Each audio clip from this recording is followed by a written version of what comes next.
Friends, welcome back to my channel जिसका नाम है एम होम साइंस इंडिया। और आज हम बात करने वाले हैं प्रीवियस ईयर पेपर की।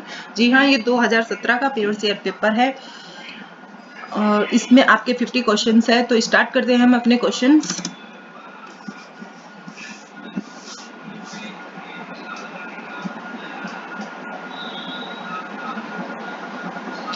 इसमें आपका फर्स्ट क्वेश्चन दिया हुआ है, ICMR 2010 द्वारा दी गई एक मध्य श्रेणी के पुरुष के लिए थायमीन की प्रस्तावित पोषक आवश्यकता है। इसमें आपकी थायमीन की एक प्रस्तावित मात्रा पूछी गई है, तो वो कितनी होती है ये आपको इसमें बताना है। आपका फर्स्ट ऑप्शन है 1.2 मिलीग्राम प्रति दिन, सेकंड ऑप्शन है 1.4 मिलीग्राम प्रति दिन, थर्ड ऑप्शन है 1.5 मिलीग्राम प्रति दिन, फोर्थ ऑप्शन है आपका 1.7 मिलीग्राम प्रति दिन।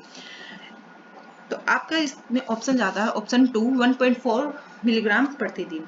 इसमें थायमीन की जो मात्रा है मध्यम वर्ग के लिए 1.4 बताई गई है और इसमें 1.2 जो मात्रा बताई गई है वो निम्न श्रेणी वालों के लिए बताई गई है और 1.7 की जो मात्रा बताई गई है वो भारी कार्य करने वालों के लिए बताई गई है। ठीक है, तो इसमें आपका जो ऑप्शन जाता है, आपका ऑप्शन जाता है इसमें ऑप्शन 2।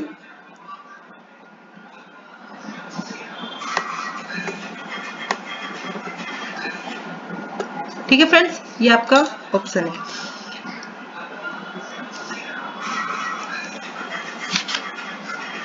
नेक्स्ट क्वेश्चन है आपका, एलिन नामक यौगिक निम्न में पाया जाता है। तो इसमें आपको बताना है कि जो हमारे खाद्य पदार्थ है या जो मसाले हैं इनमें से किसमें एलिन नामक यौगिक पाया जाता है। लहसुन में, हल्दी में, दालचीनी में और लौंग में।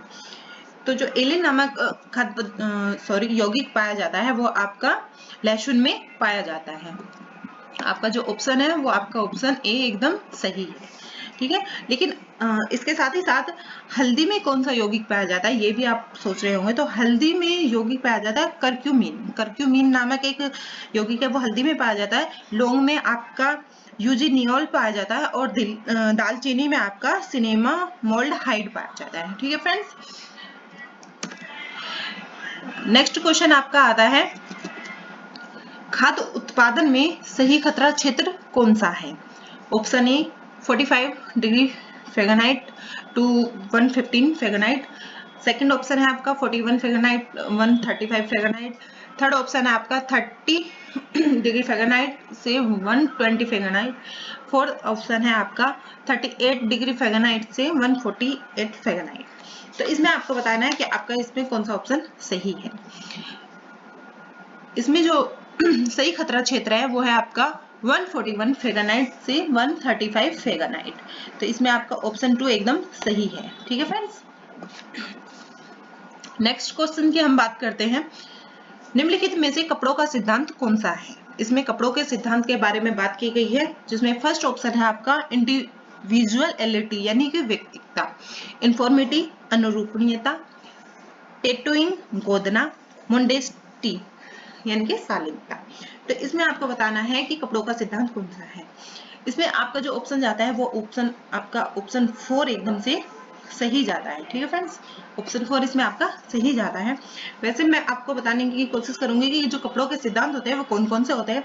मोडेस्टी होता है, अनुपात, संतुलन, लय, आकर्षण केंद्र और अनुरूपता, ये कुछ कपड़ों के सिद्धांत हैं। ठीक है फ्रेंड्स, नेक्स्ट क्वेश्चन की हम बात करते हैं, डेनियर ग्राम में भार है।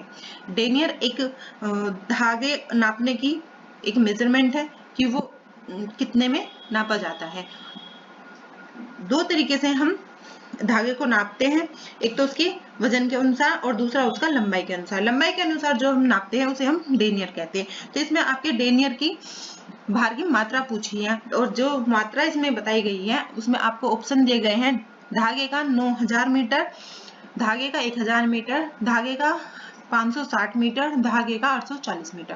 तो इसमें जो आपका ऑप्शन जाता है ऑप्शन ए इसमें आपका बिल्कुल सही जाता है, जो है आपका धागे का 9000 metre. Okay friends, next question की हम बात करते हैं।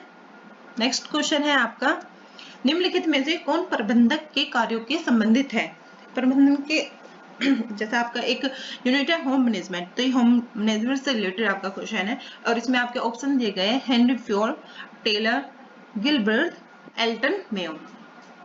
इसमें जो आपका ऑप्शन जाता है ऑप्शन ए इसमें आपका बिल्कुल सही जाता है, हेनरी फ्योल। हेनरी फ्योल ने प्रबंधन के 14 सिद्धांत इसमें शामिल किए गए हैं और इनमें इन्होंने 5 तत्वों को महत्वपूर्ण रूप से शामिल किया गया है, जिसमें जो तत्व है वो इस तरीके से है: योजना, आयोजन, आज्ञा देना, समन्वय करना और नियंत्रण करना। ठीक है फ्रेंड, आगे चलते हैं हम। नेक्स्ट क्वेश्चन है आपका, किसी संस्कृति या विशिष्ट समूह के सहभागी अवलोकन जिसमें अनुसंधानकर्ता संस्कृतियों के मूल्यों और सामाजिक प्रक्रियाओं को समझने का प्रयास करते हैं, उसे क्या कहा जाता है?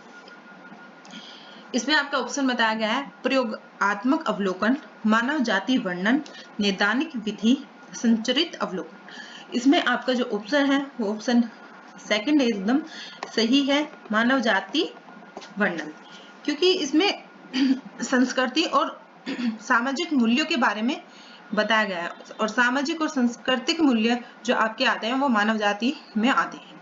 ठीक है, नेक्स्ट क्वेश्चन है आपका, ग्रामीण पूर्ण निर्माण के अंतर्गत गुड़गांव प्रयोग के प्रतिपादक कौन थे?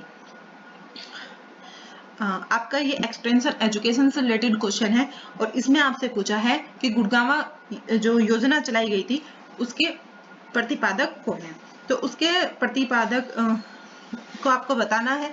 इसमें फर्स्ट ऑप्शन दिया रविंद्रनाथ टैगोर, सेकंड है एल.एफ. ब्रायन, थर्ड है डेनियल हेमलेट और फोर्थ है इसमें मैल्कम मार्शल। तो इसके जो प्रतिपादक है वो है एफ.एल. ब्रायन। आपका इसमें सेकंड ऑप्शन एकदम सही है। ठीक है फ्रेंड्स, इनके बारे में हम अगर बात करें तो 1920 में इन्होंने गुड़गांव प्रयोग की योजना चलाई थी और इसका जो लक्ष्य था वो था उन्नत कृषि की जानकारी कृषकों को देना, इसका मेन लक्ष्य था। ठीक है, नेक्स्ट क्वेश्चन की हम बात करते हैं। अरस्तु के संप्रेषण मॉडल के अनुसार प्रभावी भाषण के 3 आयाम है, तो इन्होंने इस क्वेश्चन में इनके 3 आयामों के नाम पूछे हैं। इन्होंने ये नहीं पूछा कि आयामों की जो संख्या है वो कितनी है, बल्कि उनके नाम पूछा है कि वो कौन कौन से। फर्स्ट ऑप्शन है आपका लोकाचार, संभूति, मिथोस, सेकंड है लोकाचार शब्द कौणमत्य, थर्ड है आपका संभूति अव्यवस्था पूर्णता, फोर्थ है आपका शब्द लोकाचार लाओज। ठीक है, इसमें जो आपका ऑप्शन है वो आपका ऑप्शन सेकंड एकदम सही जाता है, लेकिन इसकी हिंदी इतनी थोड़ी शुद्ध है कि आप कंफ्यूजन हो जाते हैं कि बुक्स में तो ऐसा कुछ भी नहीं दिया हुआ है। तो अब मैं आपको बता देती हूँ कि जो लोकाचार शब्द या पूर्णता है उसको इंग्लिश में क्या कहते हैं। उसमें इंग्लिश में कहते हैं लोकाचार को स्पीकर, शब्द को स्पीच और पूर्णता को ऑडियंस, यानी कि वक्ता, भाषण और श्रोतागण कहा गया है। ठीक है, बात करते हैं हम अपने नेक्स्ट क्वेश्चन की। सम्मित या सामान्य वितरण में अब आपको ऑप्शन में से बताना होगा कि किसको क्या कहा गया है। ठीक है फ्रेंड, तो फर्स्ट ऑप्शन है आपका माध्यिका, माध्य और बहुलक से ज्यादा होता है। सेकंड ऑप्शन में पूछा गया है माध्य, माध्यिका और बहुलक का समान मान होता है, माध्य माध्यिका और बहुलक से ज्यादा होता है। और जो आपका नेक्स्ट ऑप्शन है लास्ट, बहुलक माध्य और माध्यिका से ज्यादा होता है। तो इसमें आपसे पूछा गया है कि इसमें आप कौन सा आपका ऑप्शन सही है, तो इसमें आपका सेकंड ऑप्शन सही है। जो स्टूडेंट्स ने कभी इकोनॉमिक्स भी पढ़ा होगा, थोड़ा बहुत भी इकोनॉमिक्स पढ़ा होगा, तो वो जानते होंगे कि जो माध्य, माध्यिका और बहुलक होते हैं, जब हम उन्हें एक ही क्वेश्चन पे तीनों को हम सॉल्व करते हैं तो उन तीनों का जो आंसर होता है लगभग वो बिल्कुल समान आता है। ठीक है फ्रेंड्स, तो अब हम नेक्स्ट क्वेश्चन पे चलते हैं अपने। नेक्स्ट क्वेश्चन है एस्कॉर्बिक एसिड की कमी से होने वाले लक्षण कौन से हैं? एस्कॉर्बिक एसिड की कमी से होने वाले कौन से लक्षण होते हैं? फर्स्ट है इसमें सम्मित डर्मेटाइटिस, जिंटावाइटिस, एडिमा, घाव का देर से भरना या रुधिरांक रक्तस्राव। ठीक है, तो इसमें आपको होने वाले लक्षण के बारे में बताना है, किसी एक ऑप्शन को नहीं चुनना है, यानी कि इसमें से आपको कई सारे ऑप्शन को एक साथ तो लेके तब आपको बताना है कि फर्स्ट, सेकंड, फोर्थ है या सेकंड, फोर्थ, फिफ्थ है, सेकंड, थर्ड, फोर्थ है या फिर नेक्स्ट है, ठीक है। तो इसमें जो आपका ऑप्शन जाता है, आपका ऑप्शन इसमें सही जाता है इंजवाइटिस और घाव का देर से भरना, रुद्रांक रक्तस्राव, यानी कि आपका जो सेकंड ऑप्शन है वो आपका बिल्कुल सही जाता है, ठीक है फ्रेंड्स। तो बात करते हैं हम अपने नेक्स्ट क्वेश्चन की। शरीर में लोह के अवशोषण में बाधा डालने वाले कारक निम्न हैं। तो शरीर में लोह के अवशोषण में, यानी कि जो हमारे जो खनिज पदार्थ, खनिज लवण होते हैं, खनिज लवण में एक लोहे का जो एक भाग होता है, उसको अवशोषण करने में कौन कौन से तत्व बाधा डालते हैं, इसमें क्वेश्चन में आपसे पूछा गया। फर्स्ट ऑप्शन है आपका आमाशय में अम्ल तत्व की कमी, एस्कॉर्बिक एसिड, पशुजन्य प्रोटीन, फाइटिक एसिड या फिर टेटनीस। अब इसमें से आपको छान के बताना है कि इसमें से कौन कौन से ऐसे तत्व हैं जो लोहे में अवशोषण की बाधा डालते हैं। इसमें देखा जाए तो आपका आमाशय में अम्ल तत्व की मात्रा, फाइटिक एसिड और टेटनीस, ये तीनों ही ऐसे हैं जो अवशोषण की में बाधा डालते हैं। तो ये कौन कौन से हैं आपके फर्स्ट, फोर्थ एंड फिफ्थ। इसका मतलब है कि आपका ये जो फर्स्ट ऑप्शन है ये एकदम सही है, ठीक है फ्रेंड्स। नेक्स्ट क्वेश्चन पे आते हैं।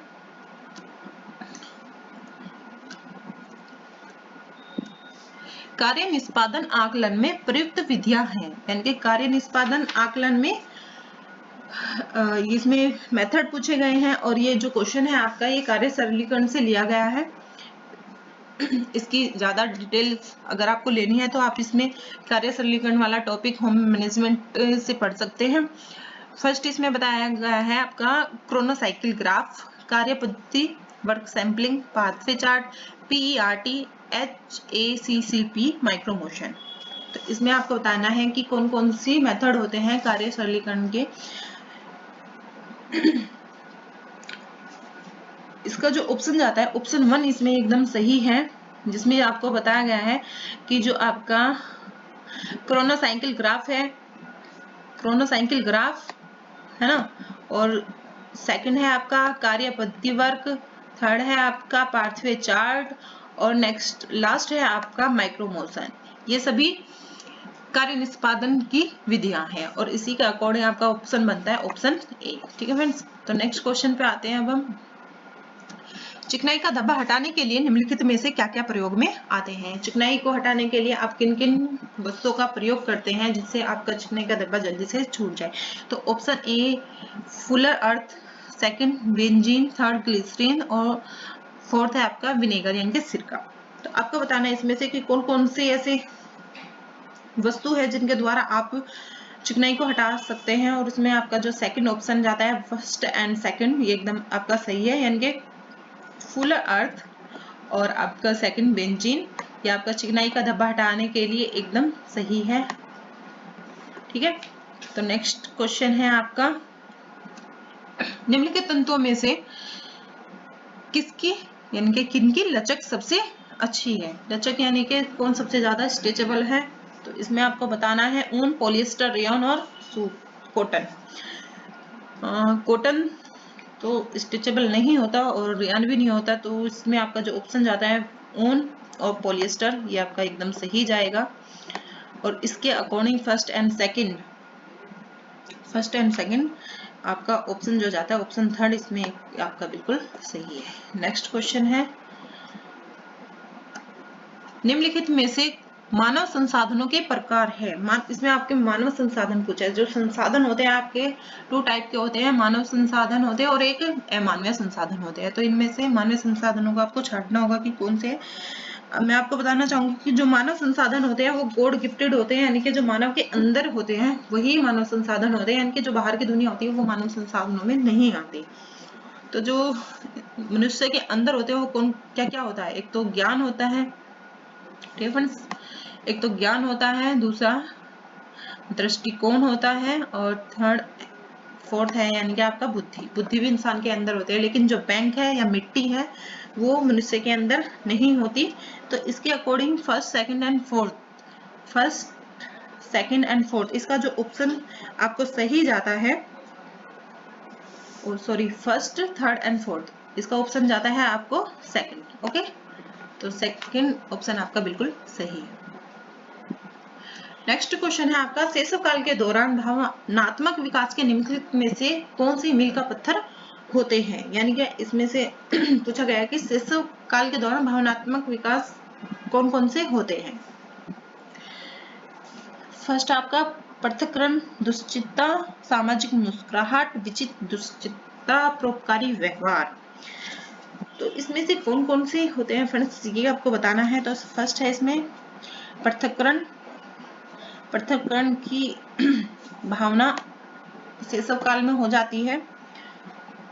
और सामाजिक मुस्कुराहट, यानी कि वो लोगों को देखकर हंसना शुरू कर देता है।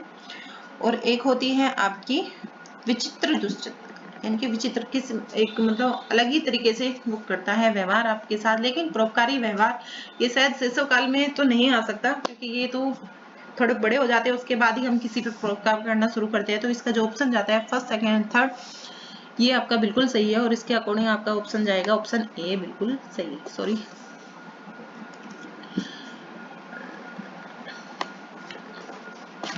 ओके, नेक्स्ट क्वेश्चन पे आते हैं अब हम। श्रोता के वे गुण जो आमने सामने की बातचीत को प्रभावित करते हैं वे हैं, यानी कि कौन से हैं वे गुण जो आमने सामने बैठे हुए को प्रभावित करते हैं। फर्स्ट ऑप्शन है इसमें सकारात्मक मनोवृत्ति, सेकंड है सक्रिय श्रवण कौशल, थर्ड माध्यम वाहक, और फोर्थ है आपका अर्थ समझने का कौशल। तो इसमें कौन कौन से हैं? सकारात्मक मनोवृत्ति, यानी कि इंसान को पॉजिटिव होना चाहिए सुनने के लिए भी किसी का। अगर आप नेगेटिव होके बैठोगे तो कुछ भी समझ में नहीं आएगा। सेकंड है आपका सक्रिय श्रवण कौशल, यानी कि आपको एक्टिव होके किसी सामने वाले की बात को सुनना चाहिए। और माध्यम वाहक, यानी कि हम किसी के द्वारा बीच में कोई और वस्तु लेके उसके सहारे तो नहीं सुनते किसी की भी बात को, तो ये इसमें नहीं होगा। लेकिन आपका जो फोर्थ है अर्थ समझने का कौशल, ये भी आपका एक अच्छा गुण है। तो इसमें आपका जो जाएगा option first, second and fourth, ठीक है। तो ये आपका इसमें जाएगा। इस ऑप्शन में कौन कौन सा है? फर्स्ट, सेकंड एंड फोर्थ, ये थर्ड ऑप्शन आपका जाता है बिल्कुल सही, ठीक है फ्रेंड्स। बात करते हैं नेक्स्ट क्वेश्चन की। निम्नलिखित में से कौन से उपागम विस्तार शिक्षा की पद्धति को निर्दिष्ट करते हैं? सबसे पहले है सरल से कठिन, सरल से कठिन या सरल से जटिल। सेकंड है ठोस से अमूर्त, थर्ड है कार्य द्वारा अधिगम, और फोर्थ है आपका श्रवण द्वारा अधिगम, ठीक है। तो इसमें जो आपका ऑप्शन जाता है ऑप्शन है आपका सरल से जटिल, एकदम सही। एक तो आपका फर्स्ट हो जाएगा इसमें, फर्स्ट हो जाएगा इसमें आपका, और सेकंड हो जाएगा आपका ठोस से अमूर्त, ठोस से अमूर्त, एंड नेक्स्ट आपका जो होगा वो होगा कार्य का अधिगम, कार्य का अधिगम। क्योंकि इसमें फ्रेंड्स आपसे पूछा है कि उपागम विस्तार शिक्षा की पद्धति, ठीक है। तो ये कौन कौन सी होती है? फर्स्ट, सेकंड एंड थर्ड, और इसके अकॉर्डिंग आपका जो ऑप्शन जाएगा वो जाएगा आपका ऑप्शन 1। नेक्स्ट क्वेश्चन है आपका, माध्यमों के यादृच्छिक प्रतिदर्श वितरण में, यानी कि ये जो है आपका सॉरी यादृच्छिक प्रतिदर्श, ठीक है, इसे इंग्लिश में कहते हैं रैंडम सैम्पलिंग।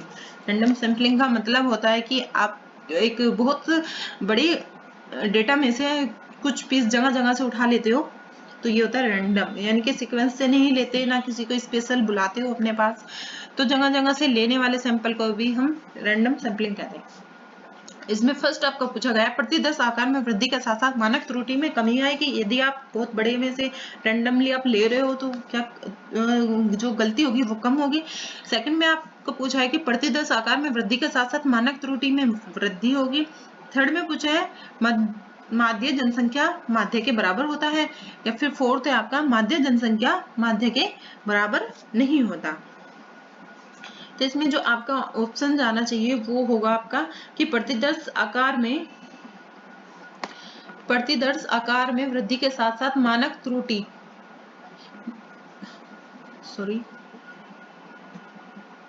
त्रुटि में कमी आएगी, ठीक है।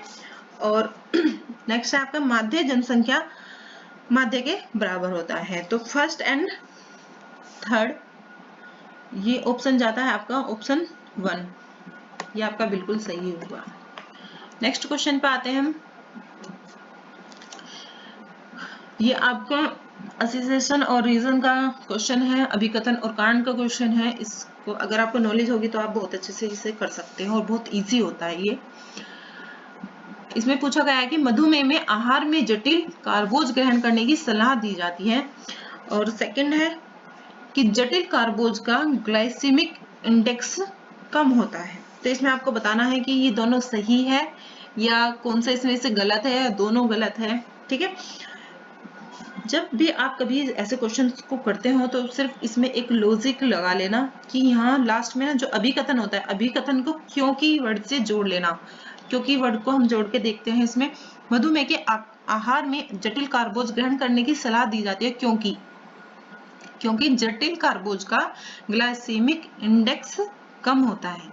जी हाँ, हमने अपनी पिछली वीडियो डायबिटीज वाली में भी बताया था आपको कि जो डायबिटीज होती है, डायबिटीज में आपको जटिल कार्बोज लेने चाहिए, ज्यादा से ज्यादा एनर्जी आपको उसमें जरूरत पड़ती है और उसमें ग्लाइसेमिक इंडेक्स भी कम होता है।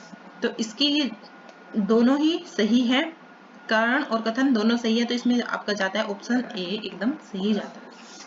नेक्स्ट क्वेश्चन है आपका,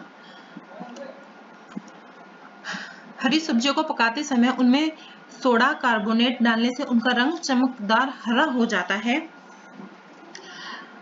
और कारण है इसका क्लोरोफिल नामक वर्ण्य क्षारीय वातावरण में थियोफाइटिन नामक पदार्थ में परिवर्तित हो जाता है। तो इसमें भी हम इसको क्योंकि इस वर्ड से जोड़ के देखते हैं कि हरी सब्जियों को पकाते समय उनमें थोड़ा कार्बोनेट डालने से उनका रंग चमकदार और हरा हो जाता है क्योंकि क्लोरोफिल नामक वर्ण्य क्षारीय वातावरण में थियोफाइटिन नामक पदार्थ में परिवर्तित हो जाता है। ऐसा कुछ भी नहीं है कि इस तरीके का कोई मतलब किसी दूसरी पदार्थ में चेंज हो जाता हो। ठीक है, तो इसका जो फर्स्ट है वो एकदम राइट है, लेकिन सेकंड इसका रॉन्ग है। तो इसमें जो आपका ऑप्शन जाता है, ऑप्शन सेकंड इसमें आपका सही जाएगा, ए सही है और आर गलत है। नेक्स्ट क्वेश्चन है आपका, IFM से रिलेटेड आपका ये क्वेश्चन है। ठीक है फ्रेंड्स, तो इसमें अभी कथन दिया है, चक्रीय मेनू एक चयनित मेनू होता है। चक्रीय मेनू एक चयनित मेनू होता है। आपको ना क्वेश्चन की वर्डिंग भी थोड़ा पकड़नी होगी, तभी आप क्वेश्चन सही से करते हैं। और कारण इसमें दिया गया है कि इसे निर्धारित अंतराल पर घुमाया जाता है। अगर हम निर्धारित अंतराल पर किसी चीज को घुमा रहे हैं तो वो क्या होगी, चक्रीय होगी।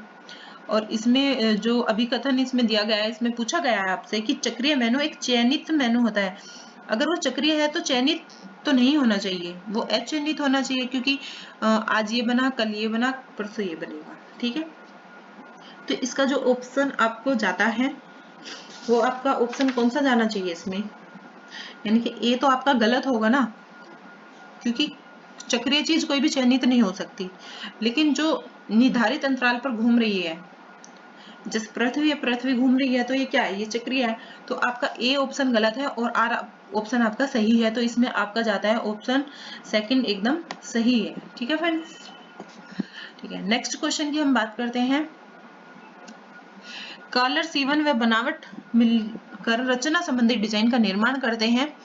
कारण है इसमें रचना संबंधी डिजाइन वस्त्र का स्वाभाविक हिस्सा है। तो इसमें फिर हम क्योंकि वर्ड से के साथ जोड़ेंगे, कॉलर सीवन व बनावट मिलकर रचना संबंधी डिजाइन का निर्माण करते हैं, क्योंकि रचना संबंधी डिजाइन वस्त्र का स्वाभाविक हिस्सा होता है। बिल्कुल सही बात इसने कही है कि जब हम कोई भी डिजाइन डालते हैं तो वो उसमें डिजाइन क्या होता है, उसका वो स्वाभाविक हिस्सा होता है किसी भी कपड़े को सिलने के लिए। ठीक है, तो ये दोनों ही सही होंगे और दोनों सही है, तो इसका जो ऑप्शन जाता है वो क्या जाता है, ऑप्शन थर्ड इसका बिल्कुल सही है। ठीक है फ्रेंड्स, नेक्स्ट क्वेश्चन है आपका, माइक्रोस्कोपिक जांच मानवीकृत तंतुओं के लिए पुष्टिकरण जांच है। कारण है इसका मानवीकृत तंतुओं की स्पष्ट लक्षणिक माइक्रोस्कोपिक आकृति होती है। जो अभिकथन में आपको बताया गया है कि माइक्रोस्कोपिक जांच मानवीकृत तंतुओं के लिए पुष्टिकरण जांच है, क्या ऐसा है? ये सिर्फ मानवीकृत तंतुओं के लिए कोई भी माइक्रोस्कोप से या किसी भी चीज से हम तंतुओं की पहचान नहीं करते हैं, और ना ही हम मानवीकृत तंतुओं की स्पष्ट लक्षणिक माइक्रोस्कोपिक आकृति हम कोई तैयार करते हैं। तो ये इसमें दोनों ही ऑप्शन आपके क्या हो जाएंगे, गलत हो जाएंगे, और इसमें आपका जो ऑप्शन जाएगा ऑप्शन सेकंड इसमें आपका बिल्कुल सही है। नेक्स्ट क्वेश्चन है आपका, अप्रत्यक्ष प्रकाश सामान्य रोशनी के लिए आदर्शपूर्ण है और कारण इसमें आपका दिया गया है कि यह प्रकाश छत की ओर निर्देशित होकर कमरे में वापस प्रतिबिंबित होता है। ये क्वेश्चन आपका सीधे सीधे प्रकाश टॉपिक से लिया गया है, लाइट से। तो जो प्रकाश होता है, प्रकाश 5 प्रकार के होते हैं।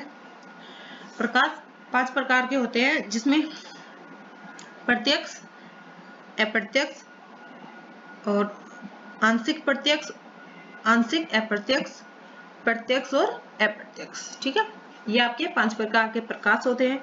और ये जो क्वेश्चन आपसे पूछा गया है ये अप्रत्यक्ष प्रकाश के टॉपिक से आपसे लिया गया है। तो इसमें जो बताया गया है कि अप्रत्यक्ष प्रकाश सामान्य रोशनी के लिए आदर्शपूर्ण है क्योंकि यह प्रकाश छत की ओर निर्देशित होकर कमरे में वापस लौटता है। ठीक है, तो इसके ये दोनों ही क्वेश्चन ऑप्शन आपके सही है, और दोनों ही सही है तो आपका ऑप्शन जो बनता है ऑप्शन ए आपका सही है। ए और आर दोनों सही है। नेक्स्ट क्वेश्चन है आपका, पियाजे के लिए पूर्व प्रचलनात्मक चिंतन का सर्वाधिक गंभीर अभाव अहमवाद है और उससे अन्य सभी प्रभावित होते हैं। कारण है आपका इससे अहम केंद्रित छोटे बच्चों द्वारा भौतिक घटना और जुदाई चिंतन को मानवीय उद्देश्य देना आम बात है। जीन पियाजे की जो थ्योरी है वो कॉग्निटिव डेवलपमेंट की थ्योरी है आपकी, और उसमें उसने 4 स्टेप बताए हैं।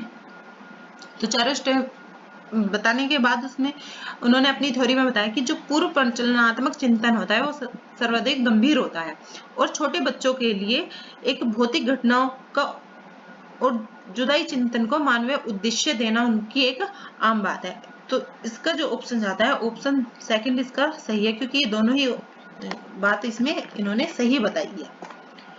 नेक्स्ट क्वेश्चन है आपका, जनसंचार एक पारस्परिक प्रक्रिया है। कारण है इसमें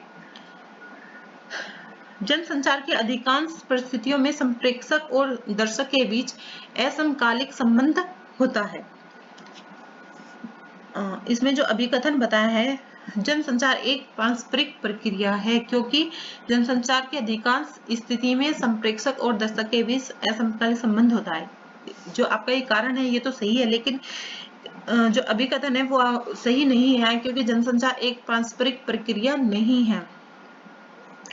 ठीक है, तो इसके लिए जो आपका ऑप्शन जाता है ऑप्शन सेकंड जाता है, क्योंकि ए गलत है और आर बिल्कुल सही है। नेक्स्ट क्वेश्चन है आपका,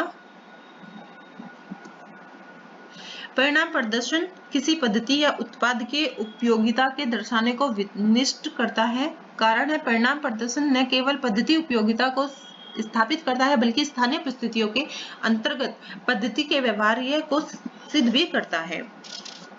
ठीक है, तो इसमें आपको बताना है कि ये क्या बात करता है। इसी तरीके से आपको जोड़ना होगा, क्योंकि शब्द से परिणाम प्रदर्शन किसी पद्धति या उत्पाद की उपयोगिता के दर्शाने को विनिष्ट करता है, क्योंकि परिणाम प्रदर्शन न केवल पद्धति उपयोगिता को स्थापित करता है बल्कि स्थानीय परिस्थितियों के अंतर्गत पद्धति के व्यवहार को भी सिद्ध करता है, और ये बात बिल्कुल सही है। तो इसके लिए आपको ऑप्शन थर्ड एक जाता है इसको, क्योंकि ये दोनों ही सही है। नेक्स्ट क्वेश्चन है आपका, सांख्यिकीय परीक्षण की क्षमता क्योंकि शून्य परिकल्पना गलत है, प्रतिदर्श परिणाम प्राप्त करने की संभावना है जो इसे अस्वीकार की ओर ले जाएगा। कारण है इसका प्रतिदर्श आकार जितना बड़ा होगा सांख्यिकीय परीक्षण की क्षमता उतनी ही ज्यादा होगी। अभिकथन में आपसे बताया गया है कि जो आपका शून्य परिकल्पना है वो अगर गलत हो जाती है, गलत होने पर उसे अस्वीकार कर दिया जाता है, और ये बात बिल्कुल सही है। ठीक उसी तरीके से जब जो सैंपल का आकार होता है वो जितना ज्यादा बड़ा होगा उसके आंकड़े उतने ही ज्यादा सही होने की उम्मीद होती है। तो इसके लिए इसका जो ऑप्शन जाता है ऑप्शन 1 इसका बिल्कुल सही है। ए और आर दोनों बातें सही है। नेक्स्ट क्वेश्चन है आपका,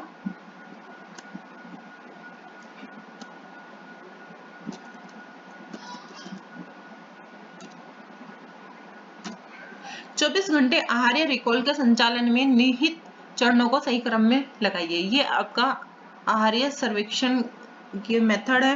ठीक है, ये 3 तरह के होते हैं, जिसमें से एक यहाँ पे आपको बताया गया है कि 24 घंटे में आहार्य रिकॉल के संचालन में कौन कौन से क्रम होते हैं, उन्हें आप थोड़ा सीक्वेंस से इसमें लगाना है।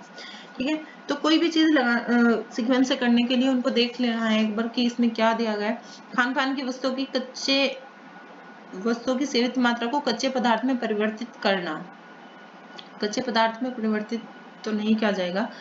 व्यंजन बनाने की विधि का मानकीकरण, प्रसारणावली तैयार करना, उसकी जांच करना, आरडीए के साथ ऊर्जा ग्रहण पोषक तत्वों की तुलना करना, पिछले 24 घंटों के उत्तरदाताओं द्वारा सेवन की गई खान पान की सारी सामग्री के बारे में मानवीकृत उपकरणों का उपयोग करना, सूचना इकट्ठा करना। नेक्स्ट है आपका आहार रचना तालिका का उपयोग कर ऊर्जा और पोषक तत्वों का परिकलन करना। तो इसमें जो आपको बताना है कि इसमें स्टेप बाय स्टेप कौन कौन सा सही जाएगा। तो इसमें सबसे पहले ऑप्शन से हम जाते हैं, ऑप्शन से जाएंगे तो जल्दी कर लेंगे। देखो आपका सेकंड, फोर्थ एंड थर्ड इसमें पहले दिया गया है, तो सेकंड देख लेते हैं, व्यंजन बनाने की विधि का मानकीकरण। जी नहीं, सबसे पहले हम व्यंजन कैसे बनाएंगे जब तक हम सोचेंगे नहीं कि व्यंजन क्या बनाना है। थर्ड इसमें जाता है प्रश्नावली तैयार करना और उसकी पूर्व जांच करना, ये सही है एकदम। फिर जाता है आपका पिछले 24 घंटों में उत्तरदाताओं द्वारा सेवन की गई खान पान की सामग्री के बारे में मानकीकृत उपयोग करना। ठीक है, तो आपके जो दो ऑप्शन है, थर्ड के बाद फिर फिफ्थ आया, फिफ्थ के बाद अब सेकंड आना है या फर्स्ट आना है, ये आपको मैं एक ट्रिक के हिसाब से आपको बताने वाली हूँ। क्योंकि कोई भी चीज के बाद फिर क्या आता है, आपका मेथड आता है, और मेथड आपका किस में आ रहा है, विधि यानी कि मेथड, व्यंजन बनाने की विधि, यानी कि जो आपका थर्ड ऑप्शन है वो एकदम आपका सही जाएगा। इसमें आपको ज्यादा देखने की जरूरत भी नहीं पड़ेगी, कोई भी एक ऐसी चीज को आप अपने एग्जाम में पकड़ सकते हैं जिससे आपको जल्दी से जल्दी क्वेश्चन कवर हो जाए। नेक्स्ट क्वेश्चन है आपका 32, गेहूं के संसाधन से संबंधित कदमों को सही क्रम में व्यवस्थित करें। यानी कि जो गेहूं है आपको उसको किस तरीके से आप स्टेप बाय स्टेप कार्य करते हैं। शुद्धिकरण करना, धोना, खींचना, ब्लीचिंग करना, पीसना और नरम करना। तो सबसे पहले हम इसमें करते हैं आपका खींचना, यानी कि जो काटते हैं उसको, फिर आप उसको, नेक्स्ट है आपका धोना, फिर नरम करना, फिर आएगा आपका पीसना, शुद्धिकरण करना, और लास्ट में आपका ब्लीचिंग करना। ये आप एक लॉजिक से भी कर सकते हैं, या तो आप फर्स्ट को ले लो, या फिर सबसे लास्ट में जो ऑप्शन आपको आता है, यानी कि कोई भी क्वेश्चन है उस क्वेश्चन के लास्ट स्टेप क्या होता है, एक तो ये आपको आना चाहिए, और एक उसका जो फर्स्ट स्टेप है वो क्या होता है वो भी आपको आना चाहिए जरूर। ठीक है, तो इसमें सबसे लास्ट ऑप्शन है कि ब्लीचिंग होना, और ब्लीचिंग से पहले आपका आता है शुद्धिकरण करना। तो ये ऑप्शन आपका जाता है थर्ड ऑप्शन पे, जो एकदम बिल्कुल सही है। नेक्स्ट क्वेश्चन है आपका, किसी अनुकूलन कार्य क्रम में उठाए गए कदमों को सही क्रम में लिखिए। सुविधाओं से परिचय, कार्य से परिचय, कंपनी की नीति व पद्धतियों की समीक्षा, ब्रेकिंग आइस, सहकर्मियों से परिचय, कर्मचारी अपेक्षाओं का निर्धारण करना। तो इसका जो ऑप्शन जाता है, सबसे पहले आप क्या करोगे, इसमें ब्रेकिंग आइस करोगे, उसके बाद कंपनी की नीति और पद्धतियों की समीक्षा करोगे, उसके बाद आप करोगे कर्मचारी अपेक्षाओं की निर्धारण, फिर सहकारी कर्मचारियों से परिचय, उसके बाद आप करोगे सुविधाओं से परिचय, और सबसे लास्ट में आपको जो बताया जाएगा कार्य से परिचय। तो ये वाला ऑप्शन आपको जाता है सेकंड में, सेकंड एकदम सही है आपका। नेक्स्ट क्वेश्चन पे आते हैं, सिलाई मशीन के ऊपरी धागे का सही रास्ता दीजिए। यानी कि सिलाई मशीन में जब हम धागा डालते हैं तो उसका स्टेप बाय स्टेप क्या होता है ये आपको बताना है। तो सबसे पहले आपके पास होनी चाहिए रील, यानी कि धागे की गट्टी, धागे की गट्टी इसमें पहले होनी चाहिए, फिर धागा निर्देश, यानी कि आपको धागा कहाँ कहाँ से लेकर जाना है ये आपको बताना चाहिए, फिर होती है तनाव चकती, थर्ड नंबर पे ये आएगा आपका। उसके बाद आपको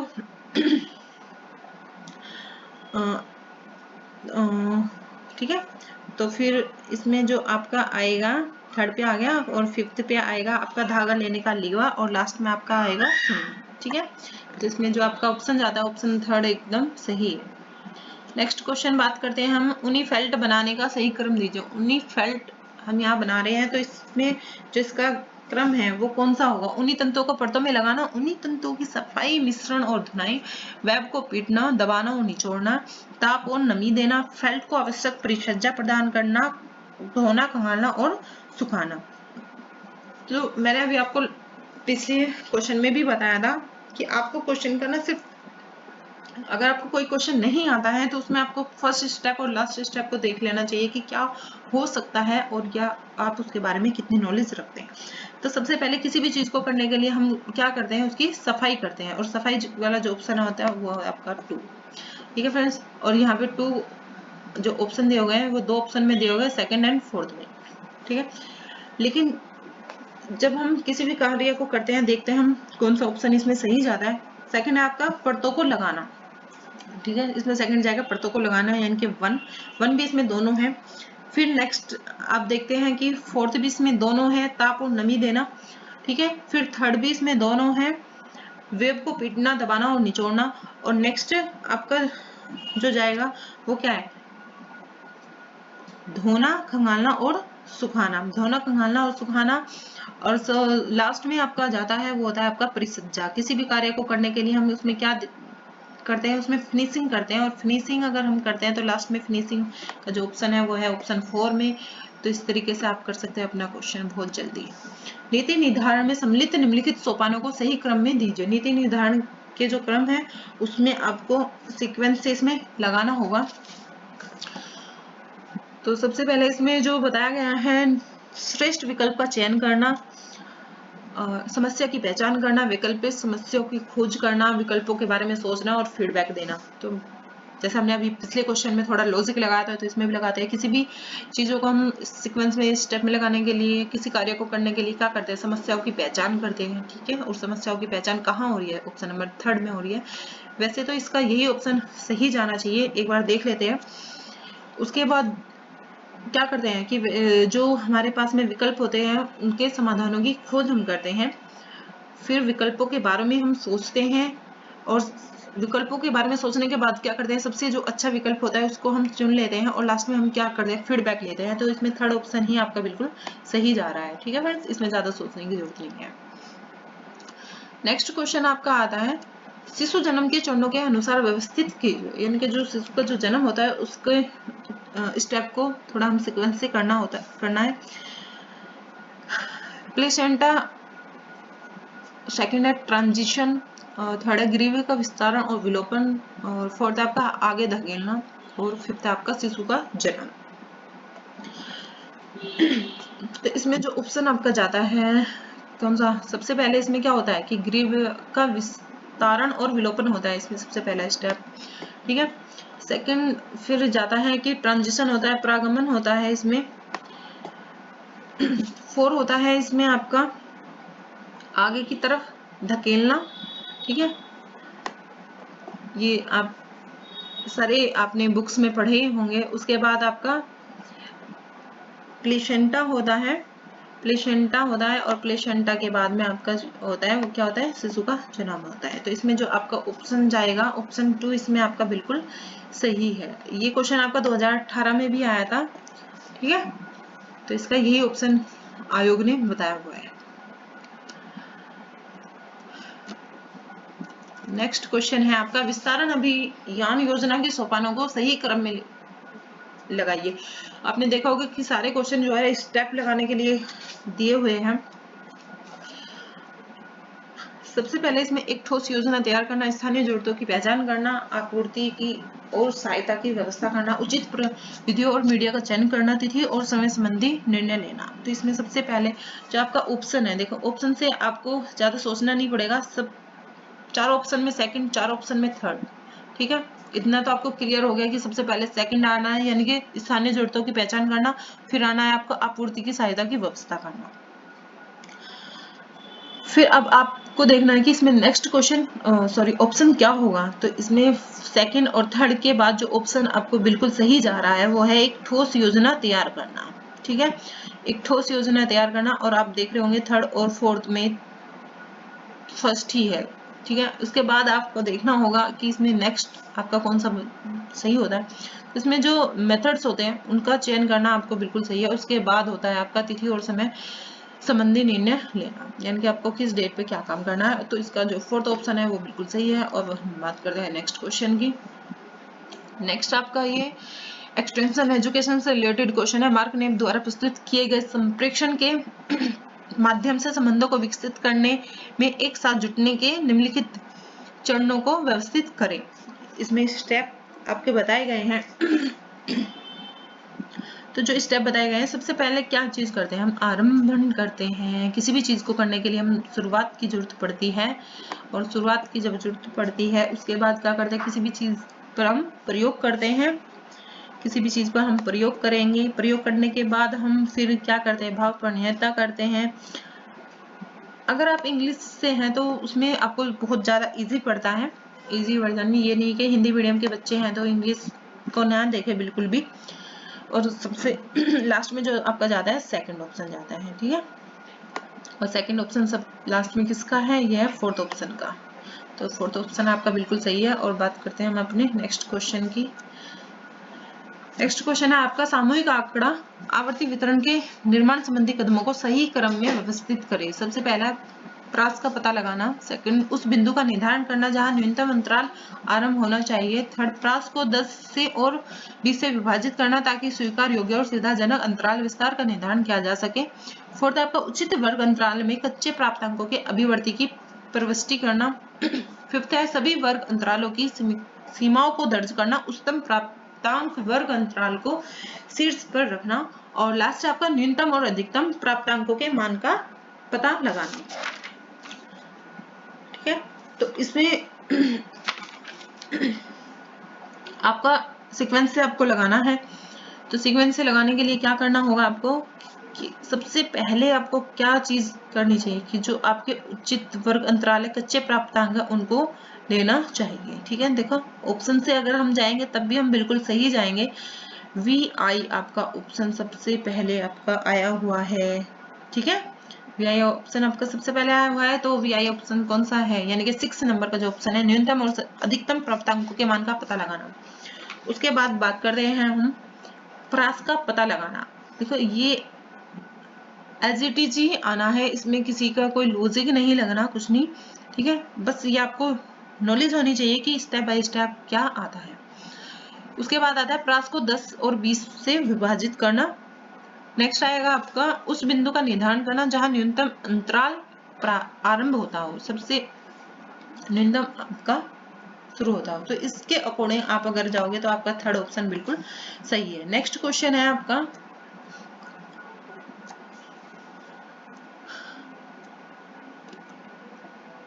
सूची को आपको मैच करना है। Folic acid, iron, niacin, calcium, riboflavin. ठीक है, ये आपके सारे विटामिन है और विटामिन से होने वाले रोग हैं। तो इन दोनों को आपस में आपको लगाना है। और ठीक है, तो लगाइए, कैसे लगाएंगे आप एक बार कोशिश करते हैं। फोलिक एसिड, जो फोलिक एसिड से होने वाले रोग है वो कौन सा हो सकता है, फोलिक एसिड से होता है आपका मेगाब्लास्टिक अनीमिया। सेकेंड है आपका आयरन, आयरन से होता है आपको हाइपोक्रोमिक माइक्रोसिटिक अनीमिया। थर्ड है आपका नियासिन, और नियासिन से आपको क्या होता है, कैसल नेकलेस। और फोर्थ है आपका कैल्शियम, कैल्शियम से आपका होता है टेटनी। और फिफ्थ आपका राइबोफ्लेविन। तो राइबोफ्लेविन इसके अनुसार आपको कौन सा ऑप्शन जाता है, ऑप्शन सेकंड आपका बिल्कुल सही जा रहा है। ठीक है, तो नेक्स्ट क्वेश्चन लेते हैं। इसमें भी आपको सूची दी गई है और एक को दूसरे के साथ में मिलाना है। ठीक है, निनहाइड्रीन फ्रिक्शन, निनहाइड्रीन फ्रिक्शन को कहाँ मैच करना है आपको ऑप्शन दिखा देते हैं हम, ताकि आप ऑप्शन की हेल्प से इनको मैच कर सकें। अमीनो एसिड, निनहाइड्रिक फ्रिक्शन अमीनो एसिड के लिए यूज होता है। बेंडिक्ट जो होता है वो शुगर के लिए यूज होता है। और केल्डाल फ्रिक्शन जो होता है वो आपका नाइट्रोजन के लिए यूज होता है। और फोर्थ आयोडीन वैल्यू जो है आपकी वो वसा के लिए यूज होती है, वसा को चेक करने के लिए यूज होती है। और जो फिफ्थ है आपका 2,6 ट्राइक्लोरिफिनॉल जो फ्रिक्शन होता है, ये आपका एस्कॉर्बिक एसिड के लिए यूज होता है। तो इसका जो ऑप्शन आपको जा रहा है वो ऑप्शन थर्ड बिल्कुल सही है। ठीक है, नेक्स्ट क्वेश्चन है, ये आपके प्रबंधन के सिद्धांत दिए गए हैं। एक तरफ तो नाम है वैज्ञानिकों के और दूसरी तरफ उनके जो सिद्धांत उन्होंने दिए उनका नाम दिया गया है। तो जो जुरेन है, जुरेन ने कौन सा आपको दिया है? जुरेन ने दिया है आपको TQM वाला, यानी कि टोटल क्वालिटी मैनेजमेंट। और डकर ने आपको दिया है MBO, यानी कि मैनेजमेंट बाय ऑब्जेक्ट। और मैकग्रेन ने दिया है आपको मानव संबंध। और टेलर ने दिया है आपका वैज्ञानिक। और ओवन ने दिया आपका शास्त्रीय और क्लासिक। तो इसके अकॉर्डिंग आपका जो ऑप्शन बनता है, डकर ने दिया है आपको MBO, ठीक है। तो इसके अकॉर्डिंग आपको ऑप्शन लगाना है। नेक्स्ट क्वेश्चन की आप बात करते हैं, 44 है आपका नेक्स्ट क्वेश्चन। इसमें भी आपको सूची दी गई है, अंतरगार्ड, टोयल, फैशन गोर्ग, फैशन प्लेट। तो किसने कौन कौन सी डिजाइन की गई है? अंतगार्ड ने वे जो फैशन के वर्षों से अत्यधिक आगे रहते हैं, ठीक है। टोयल ने इसमें बताया है कि डिजाइनर के मौलिक वस्त्रों की मलमली नकल के लिए फ्रेंच पद, ठीक है। तो इसमें आपका जो ऑप्शन जा रहा है ऑप्शन बी एकदम सही है, बी, यानी कि इसमें सेकंड ऑप्शन बिल्कुल सही है, ठीक है फ्रेंड्स। देखिए बहुत टाइम हो गया है, आप कहोगे मैडम इतनी बड़ी बड़ी वीडियोस आप बनाते हो कैसे देखे, ठीक है। इसमें भी आपका मैचिंग करना है। पॉलिएस्टर में कौन से मतलब तंतु होते हैं, नाइलॉन में कौन से होते हैं, ओलंपिक्स में और स्पैंडेक्स में कौन से होते हैं। तो इसका जो ऑप्शन है ऑप्शन सेकंड इसमें आपका बिल्कुल सही जा रहा है, यानी कि फर्स्ट का ई, पॉलिएस्टर इथिलीन ग्लाइकोटीन को जाता है। और सेकंड ऑप्शन नाइलॉन 6 के प्रोटोलेटम को जाता है, ठीक है। तो इसका जो ऑप्शन होगा ऑप्शन 2 एकदम सही है। नेक्स्ट क्वेश्चन की हम बात करते हैं। इसमें ये क्वेश्चन जो है आपका होम मैनेजमेंट से लिया गया है। समय व्यवस्था का उपकरण और समान प्रवाह में गति का दुर्भाव, गति और समय अध्ययन, ठीक है। तो इसको आप मैच कर सकते हो। समय व्यवस्था का जो उपकरण होता है वो पीक लोड होता है। पीक लोड पे आप ज्यादा से ज्यादा तेज जल्दी कार्य करना शुरू कर देते हैं। सेकंड, समान प्रवाह में गति का दुर्भाव, यानी कि लय, गति का जो दोहराव होता है वो लय में होता है। गति हो रही है ना, तो गति में सोच लो कि आपको लय होता है, ठीक है। थर्ड ऑप्शन जाता है आपका गति और समय अध्ययन, मानसिक थकान, ठीक है। और फोर्थ तंतु भौतिक क्षति में जाता है आपका शारीरिक थकान, यानी कि तंतु भौतिक क्षति हो रही है, तंतु की क्षति हो रही है तो कहाँ हो रहा है? शारीरिक थकान में हो रहा है। तो इसका जो ऑप्शन जाता है ऑप्शन ए बिल्कुल सही है। नेक्स्ट है आपका, इसको भी आपको मैच करना है, इनकी विशेषताएं दी गई है, ठीक है। तो इसमें जो आपका ऑप्शन है ऑप्शन बिल्कुल 4 एकदम इसका सही जाएगा, ठीक है। तो 4 ऑप्शन इसका सही है। आप वीडियो को पॉज करके इसको देख सकते हैं आसानी से। नेक्स्ट क्वेश्चन है आपका, इसमें कुछ योजनाएं दी गई है, योजना और दूसरी साइड सन दी गई है कि कौन सी योजना कौन सी सन में आप इसमें बनाई गई है या लागू हुई है। जो ICDS योजना है वो आपकी बनाई गई है 1975 में। आप देख सकते हो कि सबसे पुरानी योजना है और सबसे पुरानी योजना का जो सन है वो भी सबसे लास्ट वाला होना चाहिए, तो 1975 इसकी है, ठीक है। और इसी के अकॉर्डिंग आप नेक्स्ट देख सकते हैं कि स्वच्छ भारत अभियान, जो स्वच्छ भारत अभियान है वो आपका दिया गया है 2014 में। और सर्व शिक्षा अभियान वो दिया गया है आपका 2001 में। और जो बेटी बचाओ और बेटी पढ़ाओ ये जो दिया गया है ये अभी हाल फिलहाल में ही दिया गया है, 1-2 साल पहले तो ये दिया गया है 2015 में। तो इसके अकॉर्डिंग जो आपका ऑप्शन जाता है वो ऑप्शन सेकंड आपका बिल्कुल सही जाता है, ठीक है फ्रेंड्स। कर्ण से रिलेटेड योजनाओं को भी आपको देख के जाना चाहिए, एग्जाम में वो आती है, जरूर आती है, क्योंकि ये हमारे होम साइंस का ही एक पार्ट है। नेक्स्ट क्वेश्चन है आपका मैचिंग से रिलेटेड है, एकीकरण, अनुदेशन, सूचना, प्रभाव, ये किस किस चीज को आपको एकदम मैच करना है, ठीक है। एकीकरण करना, एकीकरण यानी कि एक जगह किस तरीके से आप टीम निर्माण कर सकते हैं, टीम निर्माण कर सकते हैं। और सेकंड आपको बताया है अनुदेश, अनुदेश बोस का अपने अधीनस्थों को लिखना। नेक्स्ट आपको बताया है सूचना, सूचना जो होती है छात्रों को नोटिस बोर्ड पर समय सारणी लगा दी जाती है, छात्रों को ही नहीं, कहीं आप ऑफिस में भी जाएंगे अगर कोई इन्फॉर्मेशन होती है तो वहाँ बोर्ड लगे होते हैं, उन पर लगा दी जाती है और खुद से आप लोग देख सकते हैं। तो इसके अकॉर्डिंग जो आपका ऑप्शन जाता है ऑप्शन 2 एकदम सही है, आप देख सकते हो, ठीक है। नेक्स्ट क्वेश्चन है आपका, लास्ट क्वेश्चन है ये आपका, ये रिसर्च से रिलेटेड है। तो इसमें पूछा गया है कि टाइप 1 में क्या होता है, टाइप सेकंड टी टेस्ट कैसा होता है, टी टेस्ट की जो विशेषताएं होती है वो कौन सी होती है। तो इसमें आप देख सकते हैं, ठीक है। तो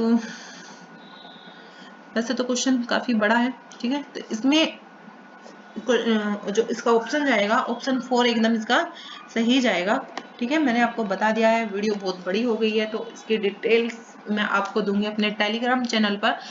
टेलीग्राम चैनल को आप नोट कर सकते हो, होम साइंस विद सोनिया, ठीक है फ्रेंड्स।